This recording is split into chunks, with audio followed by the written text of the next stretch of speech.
रात के सन्नाटे में डूबी वो सड़क किसी खामोश कब्रिस्तान की तरह लग रही थी। घड़ी में रात के 1:15 बज चुके थे। जोया, जो देखने में एक साधारण कामकाजी महिला लग रही थी, अपनी एक सीक्रेट मीटिंग खत्म कर घर की ओर बढ़ रही थी। उसके जूतों की आवाज खाली सड़क पर गूंज रही थी। उसे अंदाजा भी नहीं था कि कुछ ही दूरी पर कानून के रखवाले ही उसके लिए काल बनकर खड़े हैं। सड़क के बीचों बीच एक पुलिस जीप खड़ी थी, जिसकी हेडलाइट्स की पीली रोशनी अंधेरे को चीर रही थी। इंस्पेक्टर विक्रम अपनी वर्दी के बटन खोले, हाथ में डंडा लिए खड़ा था। उसके साथ 2 हवलदार, जगा और शेरा भी मौजूद थे।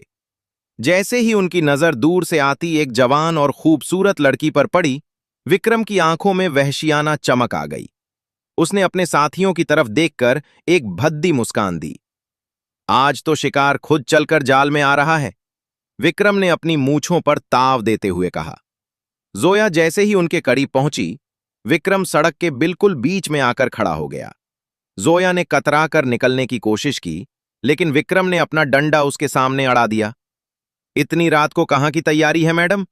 अकेले इस सुनसान सड़क पर? विक्रम ने उसे ऊपर से नीचे तक घूरते हुए पूछा। उसकी नजरों में इतनी गंदगी थी कि जोया का जी मिचलाने लगा। जोया ने हिम्मत जुटाई और शांति से कहा, सर, मैं एक जरूरी मीटिंग से आ रही हूं, मुझे घर जाने दीजिए, बहुत देर हो गई है। मीटिंग?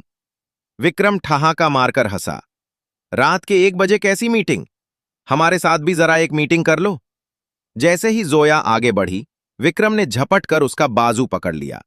जोया ने खुद को छुड़ाने की कोशिश की, लेकिन विक्रम की पकड़ लोहे जैसी थी। उसने एक जोरदार झटका दिया, जिससे जोया के सूट का कंधा फट गया। जोया सहम गई, उसका दिल धक धक करने लगा। अब उसे समझ आ गया था कि ये पुलिस वाले नहीं, बल्कि वर्दी में छिपे भेड़िए हैं।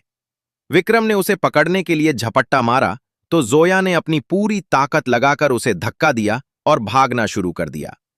पकड़ो इसे, जाने ना पाए, विक्रम पीछे से चिल्लाया। रात के उस सन्नाटे में जोया के भागने की आवाज और पीछे से भारी जूतों की धमक गूंज रही थी। जोया की सांसें फूल रही थीं, पैर कांप रहे थे, लेकिन वो रुक नहीं सकती थी। अचानक उसका पैर एक पत्थर से टकराया और वो सड़क के बीचों बीच औंधे मुंह गिर पड़ी। विक्रम हांफता हुआ उसके करीब आया। उसके चेहरे पर एक खौफनाक नशा था। वो जोया के पास घुटनों के बल बैठ गया और उसके चेहरे को छूने के लिए हाथ आगे बढ़ाया। जोया सड़क पर गिरी हुई थी और उसकी सांसें तेज चल रही थीं। इंस्पेक्टर विक्रम उसके पास बैठ गया और जैसे ही उसने अपने गंदे हाथ जोया के चेहरे की तरफ बढ़ाए, जोया ने पूरी ताकत से उसे पीछे धकेला और खड़ी हो गई। विक्रम लड़खड़ाया, लेकिन वो तुरंत उठकर दोबारा जोया की तरफ लपका और उसे पीछे से दबोच लिया। जोया चीखी, देखो ये तुम ठीक नहीं कर रहे, इसका अंजाम बहुत बुरा होगा। लेकिन विक्रम पर तो जैसे खून सवार था। तभी पीछे से जगा और शेरा भी भागते हुए वहां आ पहुंचे। जोया की धमकी सुनकर तीनों ठहाके मारकर हंसने लगे। विक्रम ने शेरा को इशारा किया, ओए, गाड़ी से बोतल निकाल कर ला। शेरा भागा भागा गया और शराब की बोतलें ले आया। विक्रम ने एक बोतल हाथ में ली और उसका ढक्कन खोलकर सड़क पर बैठी जोया के सिर पर शराब उड़ेलने लगा। जोया पूरी तरह भीग चुकी थी और शराब की तीखी गंध उसके जिस्म से आ रही थी। विक्रम ने आधी बोतल खुद पी और फिर जोया के मुंह के पास लाकर बोला, ये ले पी, वरना वो हाल करेंगे कि किसी को मुंह दिखाने लायक नहीं रहेगी। जोया, जो असल में अपनी पहचान छुपाए एक जाबाज अफसर थी, उसने मौके की नजाकत को समझा और बोतल पकड़कर पीने का नाटक करने लगी। तीनों पुलिस वाले उसे मदहोश होते देख खुश हो रहे थे। धीरे धीरे जोया ने अपना सिर पकड़ लिया और सड़क के बीचों बीच लेट गई। उसे नीम बेहोश समझकर विक्रम उसके करीब आया और उसके बालों की लट से खेलने लगा। जैसे ही उसने जोया के गाल को छूने की कोशिश की, जोया ने बिजली की फुर्ती से जमीन पर पड़ी वही बोतल उठाई और पूरी ताकत से विक्रम के सिर पर दे मारी। शीशा टूटने की आवाज आई और विक्रम का माथा लहूलुहान हो गया। जोया लड़खड़ाती हुई उठी और अंधेरे की तरफ दौड़ पड़ी। विक्रम जमीन पर पड़ा चिल्ला रहा था, पकड़ो इसे, छोड़ना मत। जोया नंगे पांव भाग रही थी। उसे सड़क किनारे एक पुराना लोहे का गेट दिखाई दिया। वो एक बंद पड़े कारखाने के अंदर घुस गई। अंदर जंग लगी मशीनें और धूल का साम्राज्य था। जोया एक भारी मशीन के पीछे छुपकर अपनी सांसें काबू करने की कोशिश करने लगी। तभी गेट खुलने की आवाज आई। विक्रम हाथ में लोहे की एक सलाख लिए अंदर आ चुका था। वो उस सलाख को जमीन पर रगड़ रहा था, जिससे पूरे खंडर में एक सिहरन पैदा करने वाली आवाज गूंज रही थी। विक्रम धीरे से फुसफुसाया, कहां छुपी है मेरी जान? आज ये अंधेरा ही तेरा अंत बनेगा। कारखाने के अंदर सन्नाटा इतना गहरा था कि जोया को अपनी धड़कनें साफ सुनाई दे रही थीं। मशीन के पीछे दुबकी जोया ने देखा कि विक्रम की परछाई दीवार पर लंबी होती जा रही थी। लोहे की सलाख जमीन पर रगड़ने की किर्र किर्र की आवाज उसके कानों के पर्दे फाड़ रही थी। तभी अचानक विक्रम ने एक जोरदार ठहाका लगाया और सीधा उस मशीन की तरफ मुड़ा जहां जोया छुपी थी। इससे पहले कि जोया वहां से हिल पाती, विक्रम ने छलांग लगाकर उसे पीछे से कमर से दबोच लिया। उसकी आंखों में अब केवल हवस नहीं, बल्कि चोट का इंतकाम भी था।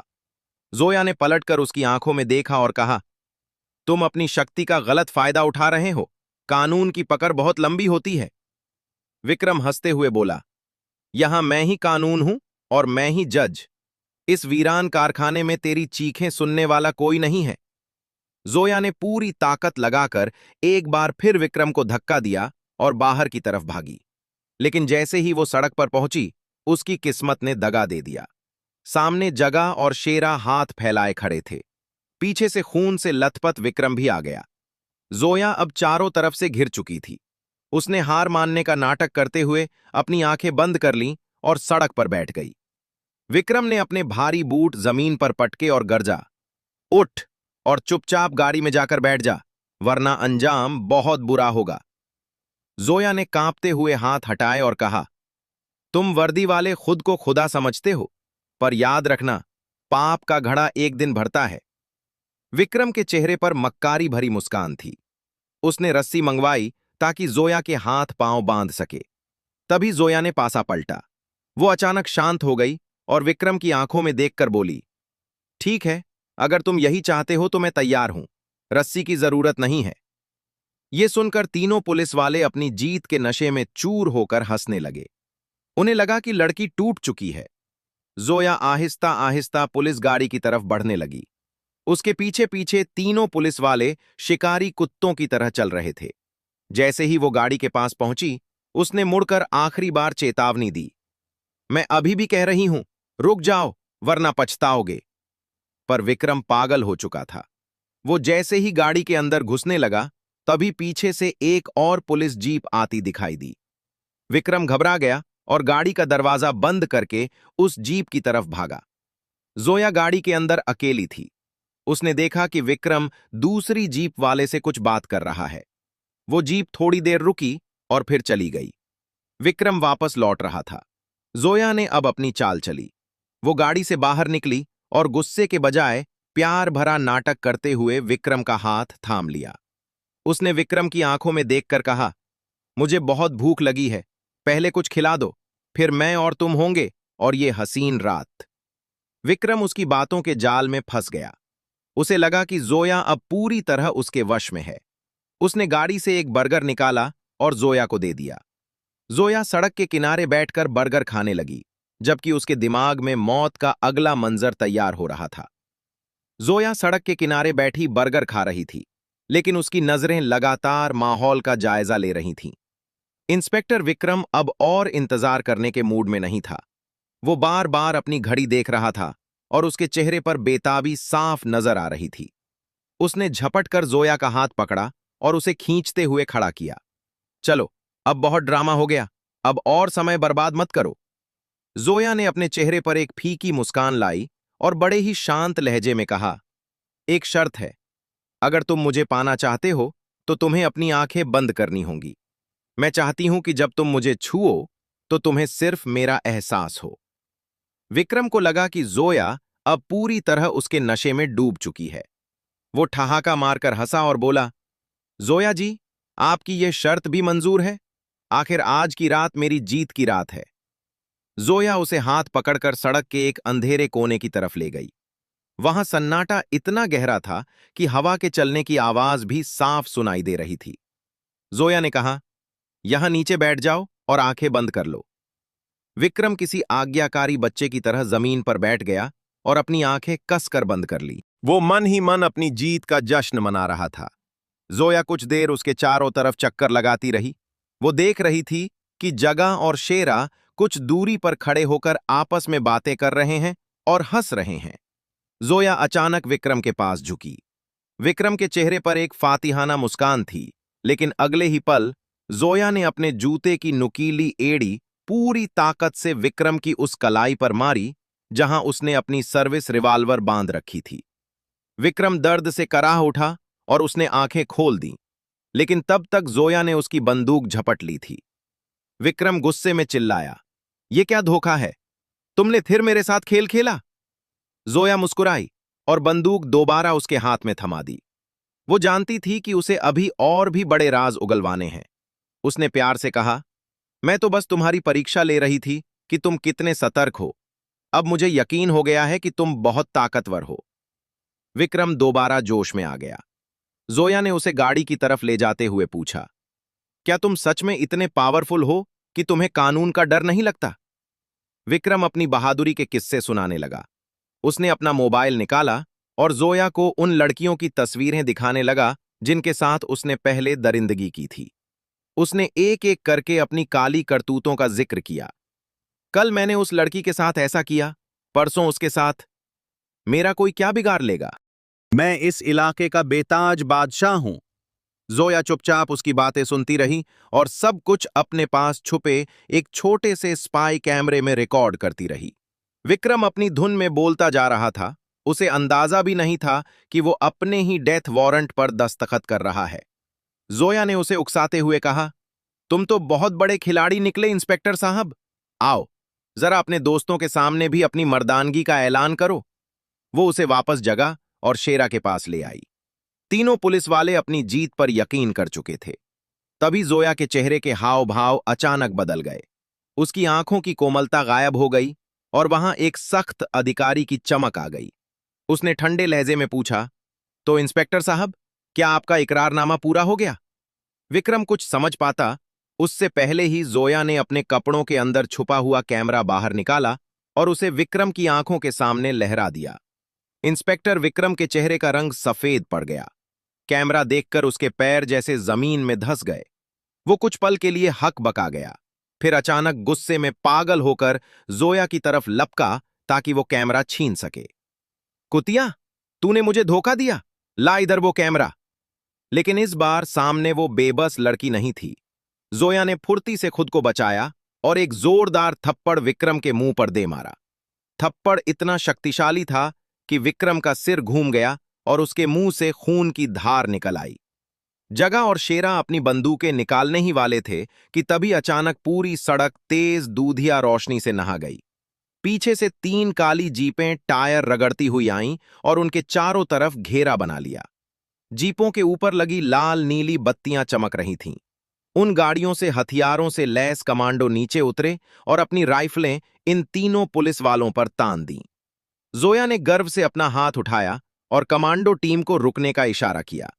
उसने अपनी जेब से अपना असली पहचान पत्र आईडी कार्ड निकाला और विक्रम की फटी हुई आंखों के सामने लहराया। मैं CBI special officer Zoya Rahman हूं और तुम तीनों इस वक्त कस्टडी में हो। विक्रम लड़खड़ाते हुए जमीन पर बैठ गया। ये नहीं हो सकता। तुम तो बस एक अकेली लड़की। जोया उसके करीब आई और उसे नफरत से देखते हुए बोली, यही तुम्हारी सबसे बड़ी गलती थी। तुम जैसे दरिंदे सिर्फ शरीर देखते हैं, दिमाग नहीं। मुझे तुम्हारी रिपोर्ट मिली थी कि तुम वर्दी की आड़ में मासूम लड़कियों का शिकार करते हो। उन्हें पकड़ने के लिए मुझे खुद चारा बनना पड़ा ताकि तुम खुद अपने मुंह से अपने जुर्म कबूल करो। और जो तस्वीरें तुमने मुझे दिखाई हैं, वही तुम्हें ताउम्र जेल की काल कोठरी में सड़ाने के लिए काफी हैं। जगा और शेरा ने घुटने टेक दिए थे, लेकिन विक्रम ने अपनी आखिरी कोशिश के तौर पर जोया की तरफ झपटने की कोशिश की। जोया ने उसे एक जोरदार लात मारी और वो जमीन पर धूल चाटने लगा। कमांडोज ने झपटकर तीनों को हथकड़ियां पहनाई और घसीटते हुए जीप की तरफ ले जाने लगे। कुछ हफ्तों बाद अदालत का दृश्य था। जोया ने वो कैमरा और विक्रम के मोबाइल से बरामद सारी तस्वीरें जज के सामने पेश कीं। वो कैमरा, जिसे विक्रम एक खिलौना समझ रहा था, वो उन तीनों की बर्बादी का सबसे बड़ा गवाह बना। जज ने उनकी वर्दी उतारने का आदेश दिया और उन्हें बिना किसी पेरोल के उम्र कैद की सख्त सजा सुनाई। अदालत से बाहर निकलते हुए जोया ने आसमान की तरफ देखा। आज रात वो सड़क सुनसान नहीं थी, क्योंकि वहां अब कानून का असली पहरा था। इस कहानी ने यह साबित कर दिया कि बुराई का अंत हमेशा बुरा ही होता है। कोई भी पद या वर्दी आपको कानून से ऊपर नहीं बना सकती। जोया अपनी गाड़ी में बैठी और अंधेरी सड़क की तरफ निकल गई, इस बार एक नई सुबह की उम्मीद के साथ। अगर आपको ऐसी दमदार कहानियां पसंद हैं, तो अभी लाइक ठोकिए, शेयर कीजिए, ताकि सच की आवाज दूर तक जाए, और सब्सक्राइब कीजिए, क्योंकि अगली कहानी आपकी सोच बदल सकती है।